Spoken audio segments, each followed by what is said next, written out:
É muito bom contar com você para mais um encontro com a palavra. Bem-vindo ao nosso curso que visa apresentar a você uma introdução e visão geral de toda a Bíblia e também ajudá-lo a aplicar as verdades da Bíblia na sua vida. Estamos estudando todos os livros da Bíblia, desde Gênesis, e agora estamos estudando os profetas do Velho Testamento. No último programa estudamos o primeiro capítulo de Sofonias. No capítulo 2, o profeta faz algo que não é comum nos outros profetas. Sofonias prega para as nações gentias que seriam julgados por Deus por terem perseguido o povo de Judá. De acordo com Sofonias, Deus não apenas castiga seu povo, mas também julgará aqueles que o perseguiram, conforme vimos no livro de Naum. Sofonias pregou que o Senhor visitaria seu povo com misericórdia e restauraria sua prosperidade, mas as cidades da Filístia seriam arruinadas. Sofonias anuncia o julgamento sobre Moabe e Amon e diz que essas cidades serão como Sodoma e Gomorra. Ele anunciou o julgamento sobre os etíopes e sobre Nínive. Escreve assim ele estenderá a mão contra o norte e destruirá a Síria, deixando Nínive totalmente em ruínas, tão seca como o deserto. No meio dela se deitarão rebanhos e todo tipo de animais selvagens. Até a coruja do deserto e o mocho ficarão empoleirados no topo de suas colunas. Seus gritos ecoarão pelas janelas. Haverá entulho nas entradas e as vigas de cedro ficarão expostas.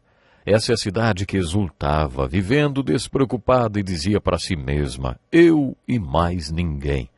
Que ruínas sobraram. Uma toca de animais selvagens. Todos os que passam por ela zombam e sacodem os punhos. Sabe, arqueólogos e historiadores contam que a profecia de Sofonias foi cumprida ao pé da letra. No entanto, quando ele pregou essa profecia, ela parecia ridícula.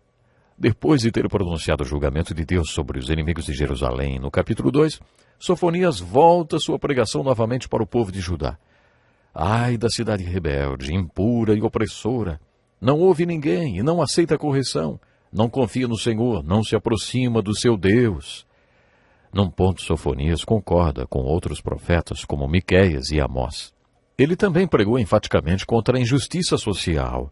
No meio dela, referindo-se a Jerusalém, os seus líderes são leões que rugem. Seus juízes são lobos vespertinos que nada deixam para a manhã seguinte. Seus profetas são irresponsáveis, são homens traiçoeiros. Seus sacerdotes profanam o santuário e fazem violência à lei. Sofonias une-se a Miqueias, Amós e Isaías para pregar que o governo deve ser dirigido por Deus. Ele enfatiza o mesmo ponto enfatizado por Miqueias, dizendo que o propósito do governo não é explorar os governados, nem enriquecer os que governam.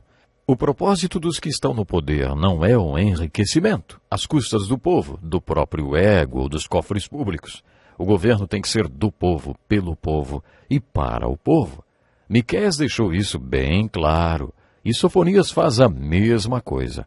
O governo dirigido por Deus possui 3 níveis de poder. Primeiro, os sacerdotes que devem ensinar a lei de Deus, aquelas que se aplicam ao governo do povo. Depois vem os profetas que devem exortar o povo a estar atento à pregação dos sacerdotes. E por último vem os líderes civis, os príncipes que devem aplicar essa lei ensinada pelos sacerdotes e exortada pelos profetas. Quando há corrupção no governo, então essa corrupção atinge os 3 níveis.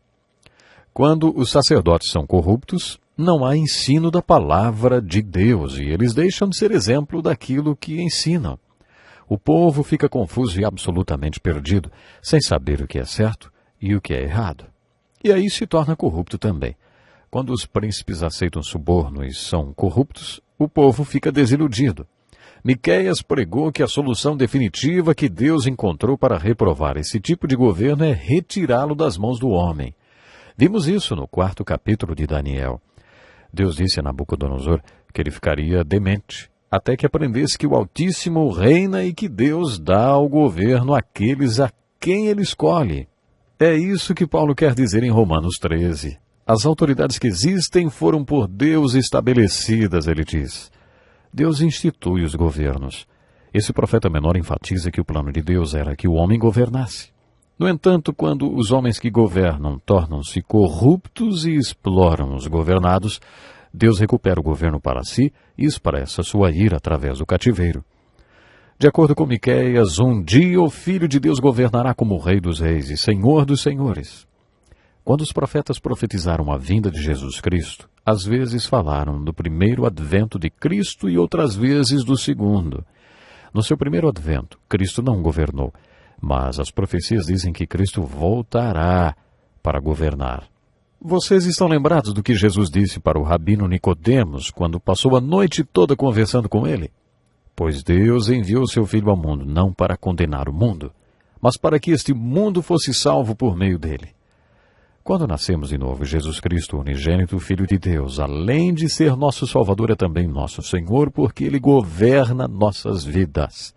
Os profetas falavam desse tipo de governo, mas tanto os livros proféticos do Velho Testamento como o Novo Testamento, que prevêem sua segunda vinda, dizem que o unigênito Filho de Deus é a única solução de Deus e a única salvação de Deus para o homem. Ele também será a única solução para o governo do mundo.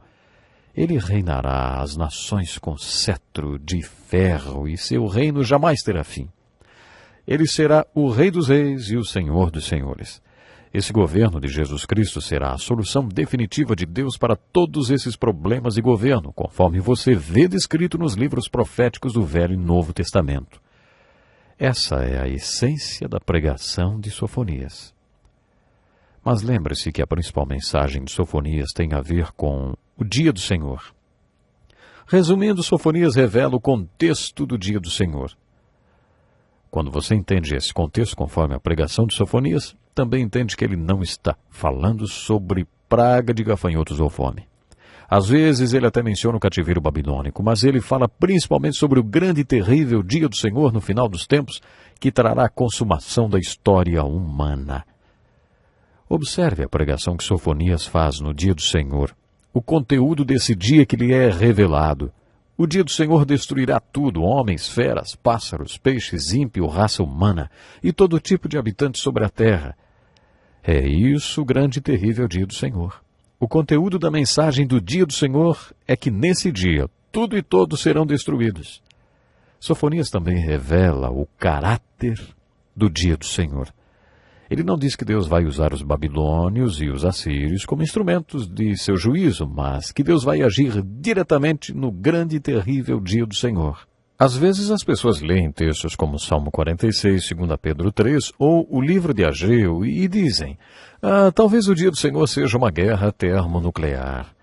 Acho interessante pensar que o homem hoje tem o poder para fazer os elementos derreterem com um calor capaz de dissolver todo e qualquer material sobre a face da terra.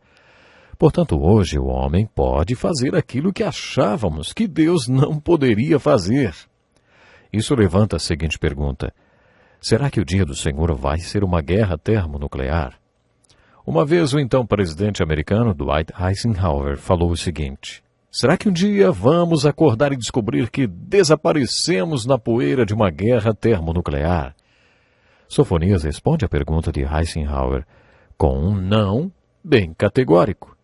Ele diz que o grande e terrível dia do Senhor será um ato dirigido por Deus. Deus não vai usar o homem como instrumento para isso. Sofonias revela o cataclismo do grande e terrível dia do Senhor.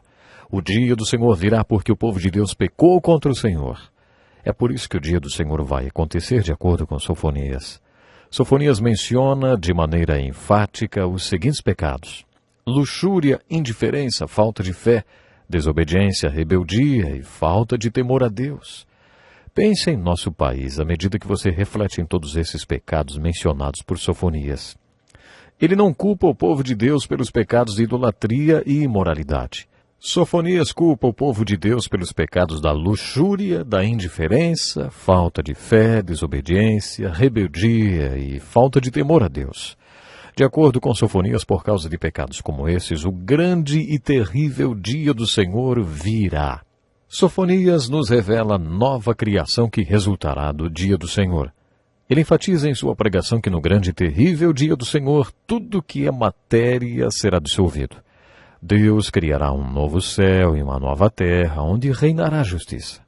Depois de lermos a profecia de Sofonias, todos nós deveríamos concordar com Dwight Moody, que diz que o mundo é como um navio que está afundando e que nosso objetivo nesse mundo não é pintar o navio nem salvá-lo, mas que devemos tentar salvar um número maior de pessoas desse navio, conscientes de que o navio vai afundar. Isso não quer dizer que não estejamos interessados em obras sociais ou que não vamos tentar melhorar as circunstâncias. Mas, quando compreendemos o grande e terrível dia do Senhor, devemos nos conscientizar de que o mundo está com os dias contados. De acordo com o plano de Deus, a terra vai ser destruída. Um novo céu e uma nova terra serão criados, onde reinará a justiça. Sofonias no Velho Testamento e Pedro no Novo enfatizam isso em suas pregações. Como todos os outros profetas, Sofonias termina sua profecia com otimismo, prevendo o retorno e a restauração do povo escolhido de Deus. Não importa o quanto eles profetizem cataclismos, mas cada um dos profetas termina sua profecia com otimismo, dizendo que haverá uma grande restauração. Haverá uma restauração geográfica de Israel para com sua terra e uma restauração espiritual de Israel para com o seu Deus. Sofonias traz uma profecia singular em relação a essa restauração. Ele conta que quando essa restauração acontecer, uma língua pura será restaurada, talvez nos conduzindo de volta para o período anterior à Torre de Babel, quando só uma língua era falada. É essa a mensagem do profeta Sofonias.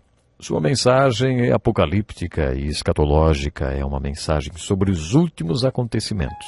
Do estudo da profecia de Sofonias sobre os últimos dias, podemos tirar a seguinte aplicação para nossas vidas. Visto que tudo será desfeito, que tipo de pessoas é necessário que sejamos, hein? Você está pronto para o dia do Senhor? Será que você está ajudando outras pessoas a se prepararem para o dia do Senhor? Reflita sobre isso. O nosso tempo hoje já acabou, tem que parar, mas programe-se para estarmos juntos no próximo encontro com a palavra. Até lá, e Deus lhe abençoe. Este é um estudo escrito pelo Dr. Dick Woodward, na voz do pastor Edson Bruno.